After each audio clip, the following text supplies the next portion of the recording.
ఇంకా వీడియోలోకి వస్తే వైఎక్స్ ఫ్యామిలీ యొక్క అసలు స్టోరీకి పునాది ఈస్ట్ వెస్ట్ డివైడ్ లాగా ఉండే టూ కంట్రీస్ మధ్యలో ఉంటుంది. వెస్టలిస్ అండ్ ఓస్టానియా మధ్య cold war type political tension ఉంటుంది. బట్ ఈ anime fun and family angle తో లైట్ గా ప్రెజెంట్ చేస్తుంది. ఇందులో మెయిన్ స్పై ట్విలైట్ అని సీక్రెట్ నేమ్ తో వర్క్ చేస్తాడు. ఇతను లాయిడ్ ఫోర్జర్ అని ఒక సైకాట్రిస్ట్ లాగా కవర్ ఐడెంటిటీని మెయింటైన్ చేస్తాడు. ఈ ట్విలైట్ ఒక ఐఆర్ అఫీషియల్స్ ఈ ట్విలైట్ కి ఒక మిషన్ ని ఇస్తారు.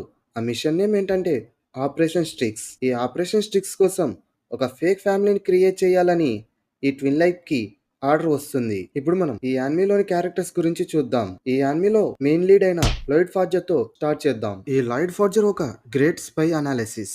ఈ లైట్ ఫార్జర్ క్యారెక్టర్ చాలా ఇంట్రెస్టింగ్ గా ఉంటుంది. అవుట్ సైడ్ వరల్డ్ కి అతను perfect spy, zero emotion professional లాగా కనిపిస్తాడు.